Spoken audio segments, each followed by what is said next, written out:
relação, gente, à indentação. Indentação é a mesma coisa que tabulação. É esse espaço que a gente deixa depois de alguma estrutura que a gente utiliza.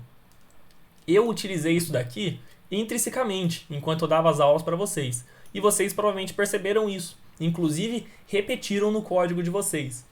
Quando a gente programa em uma linguagem que não tem esse tipo de coisa, por exemplo, o C, vamos falar se eu fizesse isso aqui. If x for igual a 360. No C, eu teria que colocar um abre e fecha chaves.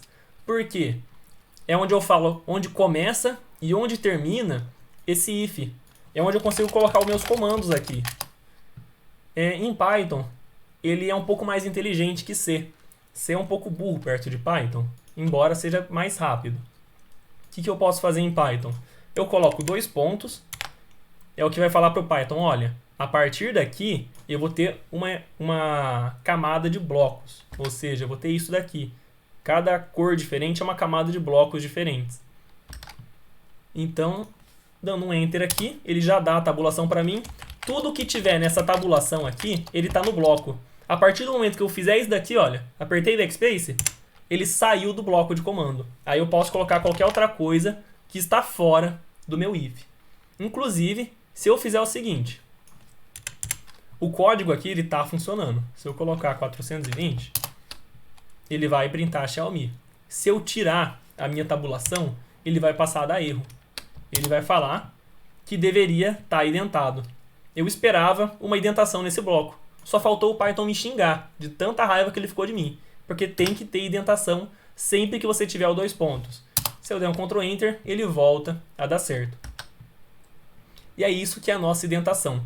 Eu dei o exemplo aqui dando um grande espaço para vocês entenderem que precisa ter isso daqui. Nesse caso aqui ele só tem 2 tabulações. Isso aqui inclusive é uma coisa que você consegue configurar no seu software. A gente costuma usar 2 tabulações, mas por muito tempo, e eu acho que até hoje é inclusive o padrão de usar 4 tabulações. 4 espaços, na verdade. Mas isso aqui é bem, tipo, vai da pessoa. Quando o código ele é muito grande, ou seja, fica muito longo, a gente costuma reduzir para 2 tabulações. Aí fica isso aqui. Bom, pode passar, Léo.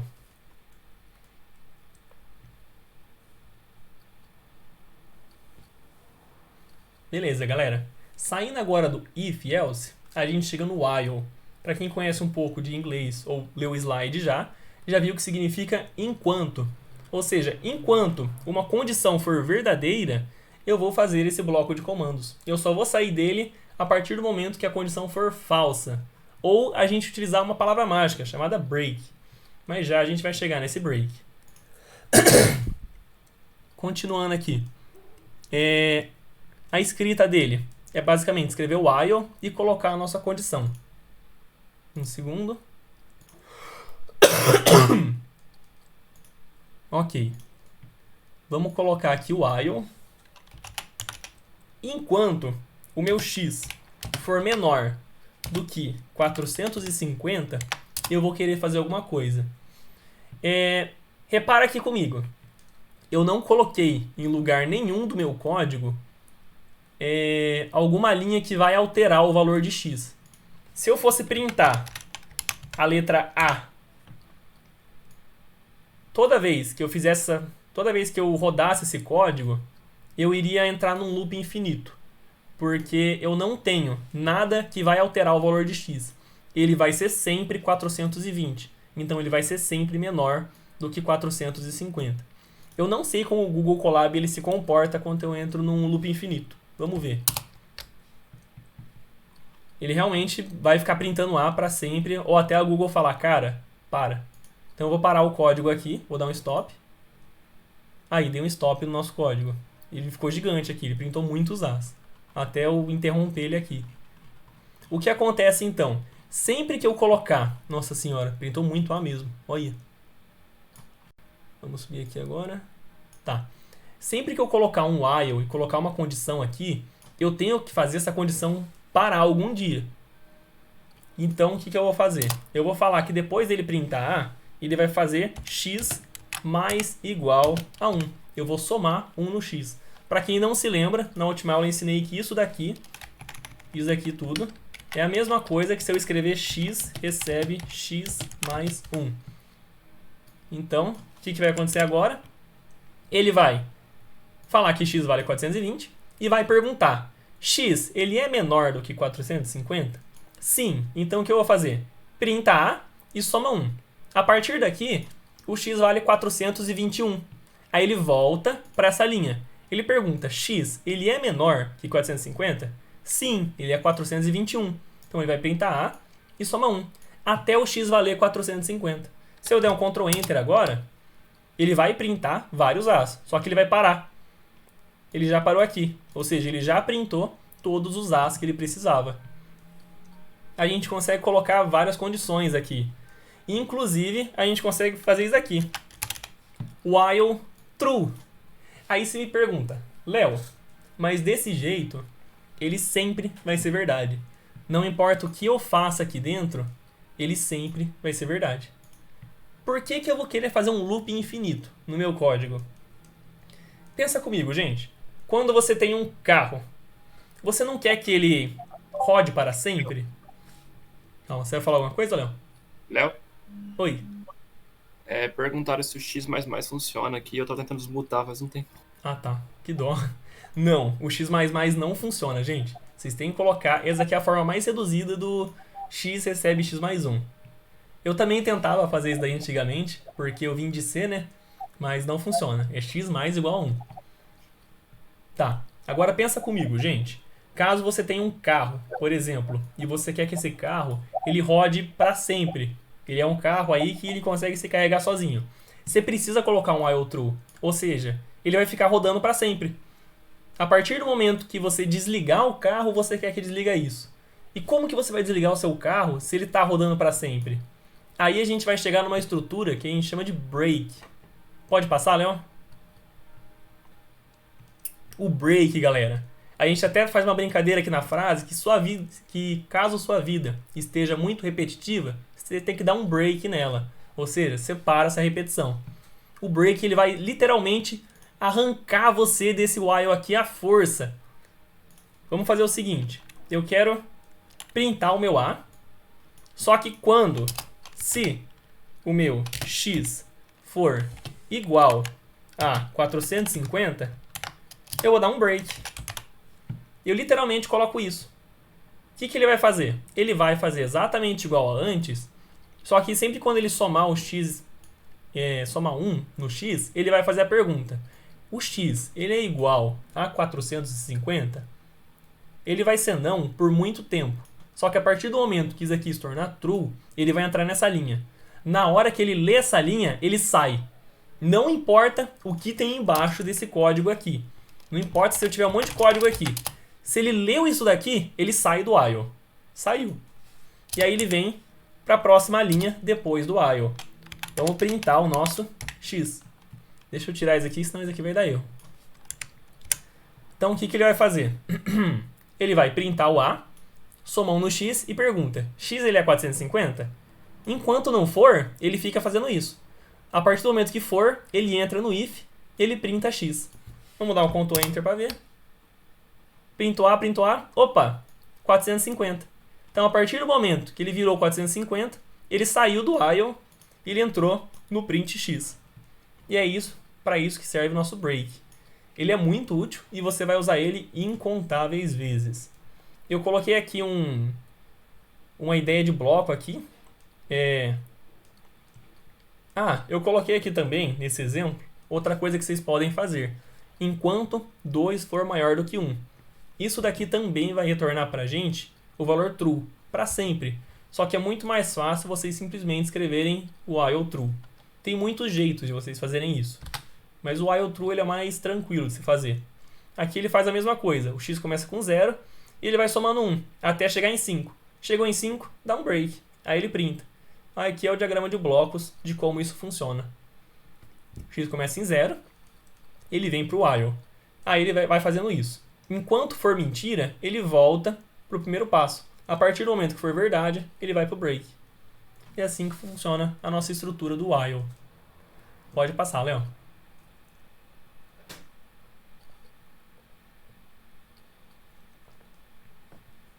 Pode passar, Léo. Tá, galera. Aí a gente chega agora no nosso for. Nosso for, ele é parecido com o while, só que ele funciona de um jeito um pouquinho diferente. E eu vou ensinar para vocês um dos jeitos de se utilizar um for, que é usando o famoso for variável, uma variável in range. Esse range aqui, ele é uma função que ele vai retornar pra gente uma lista. Exatamente, uma lista. Já eu vou explicar um pouquinho melhor. Mas o que o nosso for vai fazer? Você consegue passar um slide, Léo? Aí depois eu volto para esse. Pode passar o slide. Aí, esse é o nosso range. O nosso range... Oi. Foi uma demora que eu clico e fico clicando, meu computador tá meio travado. Eu entendo, é Linux, né? Não é por causa disso, não. Tem 4 de RAM. Tô brincando. Aí esse discordão, esse seu press aqui, trava tudo. Tudo bem. Mas tá, vamos continuar aqui então. O nosso range, ele consegue ser utilizado de várias formas. Eu vou utilizar 3 formas aqui para vocês entenderem. Vou dar um print. Range 4. Print. Range de 0 a 4. Print de range de 0, 4, 1. Vamos ver o que isso aqui vai retornar pra gente. Vocês perceberam que ele retornou a mesma coisa? Por que será que isso aqui acontece? O Python ele é inteligente o suficiente para saber que quando eu coloco só um parâmetro aqui, ele vai fazer esse parâmetro ser o meu fim do range. Quando eu colocar 2 parâmetros, o primeiro dele vai ser o começo e o segundo vai ser o fim. Primeiro o começo e o segundo o fim. Quando eu colocar 3 parâmetros, vai ser o começo, o fim e o passo. Bom, não deu para entender muito bem o que é isso aqui. O que é um range de 0 a 4, Léo? Pelo amor de Deus, estou muito curioso. Bom, quando eu escrevo range de 0 a 4, eu estou criando uma lista que ele vai de 0, 1, 2, 3. Ou seja, uma lista que começa em 0 e tem 4 termos. Aí você fala, tá, interessante, mas se eu quisesse ir pulando de 2 em 2, eu ia fazer range de 0 até 4 com o passo 2. O passo é literalmente o que eu vou somar desde o primeiro termo. Eu pego o primeiro termo e somo. Pego o segundo, somo. Terceiro, somo. Nesse caso aqui, esse fim, igual todos os fins em Python, é um intervalo aberto. Eu tenho que sempre se lembrar que isso aqui é um intervalo aberto. Ou seja, se eu fizesse isso daqui, eu ia ter uma lista exatamente assim. 0 e pronto. Por quê? Isso aqui vai de 0 até 3, já que isso aqui é intervalo aberto. Se eu colocasse isso aqui de 0 a 10, o que eu ia ter? 0, 2, 4, 6, 8. Ele não engloba o 10. Se eu quisesse englobar o 10, eu coloco 11. Aí aqui fica 10. Se eu quiser englobar também o 10, eu posso colocar aqui até 12 se eu quiser. Porque isso aqui é um intervalo aberto de todo jeito. E ele vai continuar sendo uma lista assim. Aí você fala, ele só cresce? Aí eu te respondo, não, ele também decresce. Se eu quiser fazer de 12 até 0, eu posso fazer. Só que aí tem um porém. O Python ele não reconhece por si só que você quer diminuir. Ele iria dar algum erro. Por quê? Eu tenho que falar que o passo é negativo. Colocar um menos aqui, menos 1, por exemplo. Menos 2, menos 10. Eu que escolho. Só que eu tenho que falar o passo quando ele vai decrescer. Vamos mostrar aqui para vocês um pouco na prática. O meu for, quando eu colocar esse for aqui, vamos colocar uma variável chamada x. Aí eu vou colocar o in. Esse in, quando eu colocar dentro de uma lista, por exemplo, 0, 1... Oi, Dúvida. pode falar. Caso eu tenha 2 listas, eu consigo somar usando o range? O range, não. O que eu faria? Você pode colocar, por exemplo, for x, y, in... Aí você coloca as duas listas lá, por exemplo. 2, 4, 6 e 8. Não é exatamente desse jeito que vocês conseguem fazer, mas é mais ou menos assim. A gente costuma usar em Python uma coisa chamada zip, que você consegue zipar duas listas, sabe? Mas é uma coisa um pouco mais pra frente de Python. Eu vou ensinar alguns jeitos que é mais tranquilinho para você conseguir somar elementos de uma lista. Inclusive, um dos exercícios vai ser isso. Mas vamos lá. O for, ele é um pouquinho difícil de entender antes de você aprender o que é uma lista. Só que eu acho que é muito importante você saber o for antes de saber lista. É meio que redundante falar isso daí. Mas vamos lá. Vamos falar que eu tenho isso daqui, gente. Eu tenho essa lista aqui e eu tenho o meu for. Exatamente essa estrutura. O que ele vai fazer? Eu vou pegar o meu x e dentro do meu bloco de comando, vamos só printar o x. Na primeira iteração dele, ele vai valer o primeiro elemento dessa lista. Na segunda iteração dele, ele vai valer o segundo elemento dessa lista. Na terceira, o terceiro elemento. E na quarta, o quarto elemento. Ou seja, sempre que ele for voltar para esse for, ele vai passar a valer o próximo elemento. Se eu der um print agora, der um Ctrl Enter, vocês vão ver que ele vai printar 0, 1, 2 e 3. É o que vai acontecer exatamente agora. 0, 1, 2 e 3. Ó, volta uma aí fazendo um favor, Léo.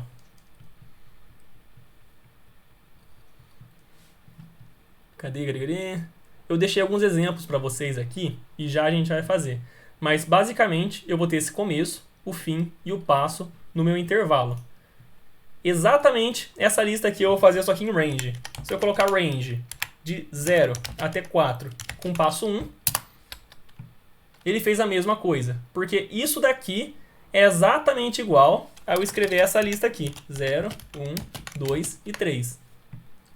Eu posso tirar esse passo, porque o passo padrão do range é 1.